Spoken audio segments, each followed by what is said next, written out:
Meus amigos, meus irmãos, o Centro Espiritual Universalista, o CEL da LBV, unifica neste final de ciclo todos os ensinamentos de Jesus em espírito e verdade, mas à luz do novo mandamento. Nenhum sectarismo, nenhum ecletismo, nenhum hibridismo, porque a verdade não é híbrida, não é sincrética, não é eclética, não é sectária. A doutrina do céu é exatamente a doutrina do Cristo de Deus, acima de todas as perversidades geradas pelas religiões humanas, diletas filhas de Satanás ou do Anticristo.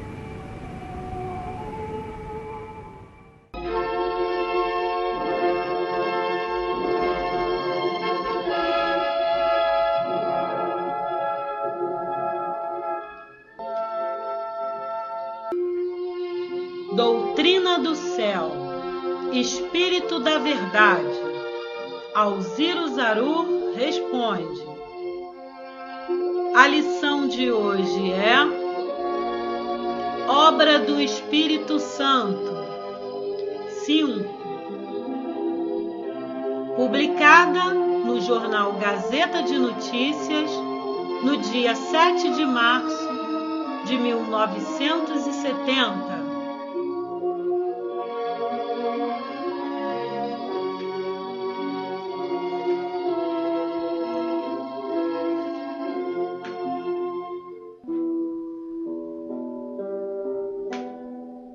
O conhecimento da lei dos fluidos abre novos horizontes para os estudiosos da verdadeira doutrina cristã. Como o céu da LBV analisa as consequências do parto de Maria? Os espíritos que vos cercam, chegados a um certo grau de adiantamento, atuam, pelo poder da própria vontade, sobre os fluidos ambientes, atraem os que são necessários e, combinando-os, traçam para os olhos carnais do homem os quadros que ele precisa ver. Entretanto, tais meios só são empregados em casos excepcionais, da maior seriedade. Assim, não pense o homem estar sempre submetido a essas alucinações espirituais.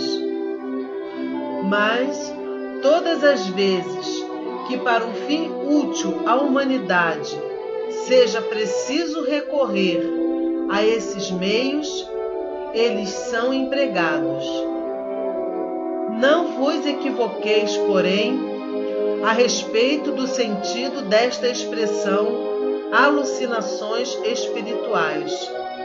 Trata-se de efeitos espirituais representando para os olhos humanos uma coisa qualquer que não existe realmente, nem do ponto de vista material, nem do ponto de vista espiritual, e que não passa de ilusão produzida sob a ação dos espíritos por uma simples combinação dos fluidos.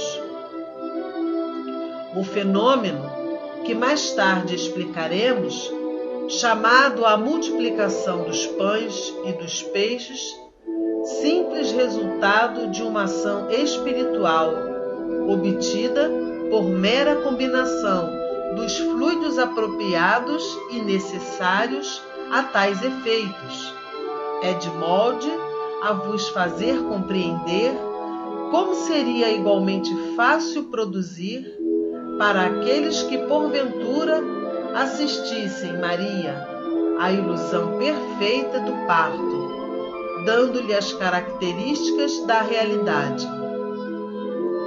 É pelo mesmo princípio e pelo emprego das mesmas causas que os espíritos culpados defrontam, na erraticidade, as vítimas que fizeram e as faltas que cometeram, e veem desenrolar-se o panorama sangrento do passado ou o cenário das dores que os esperam no futuro.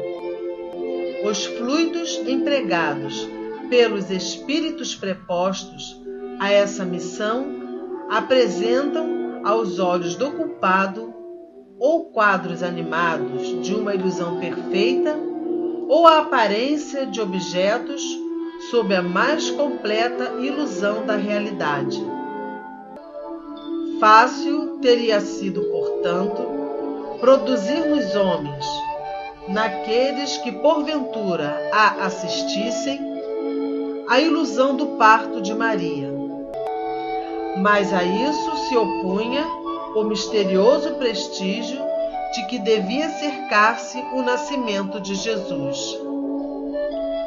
No momento, a Virgem estava só.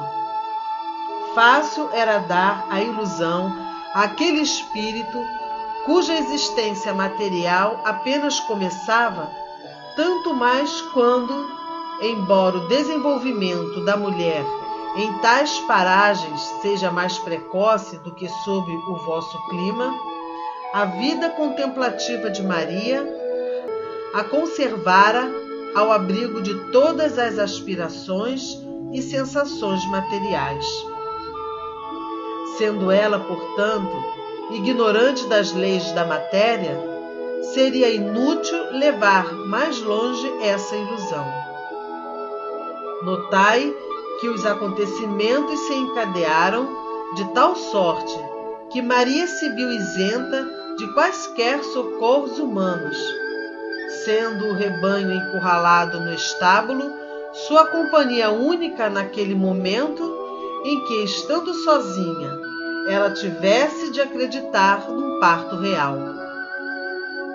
Em que, sob a influência magneto-espiritual, os fatos ocorreram para efetivar a ilusão sobre esse ponto, em que, finalmente, se verificou o aparecimento de Jesus sob o aspecto de uma criancinha.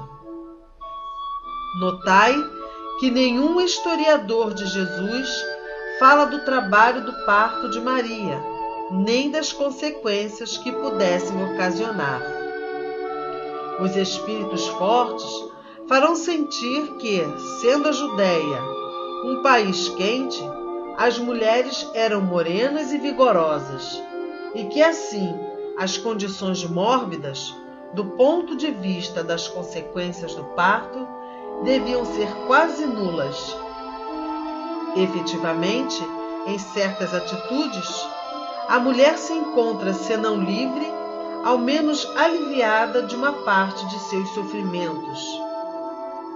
Mas Jerusalém, Nazaré e Belém de Judá não se acham em condições idênticas às das margens do Ganges, tão citadas em casos semelhantes.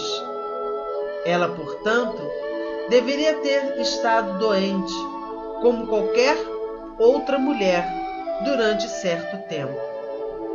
Ninguém disse uma só palavra a tal respeito. Ao contrário, logo na manhã seguinte, recebeu os pastores, aos quais o anjo ou espírito se manifestara, e lhes apresentou o menino. Ela era, já o dissemos, um espírito muito puro, tendo por missão prestar-se à obra que se havia de realizar, e não procurava, como vós o fazeis, compreender os mecanismos dos atos ocultos. Observai, avisada pelo anjo de que teria aos olhos humanos um filho de essência diversa da sua, diversa da essência humana do vosso planeta, obedece e desempenha com fé, submissão e amor a tarefa que aceitara.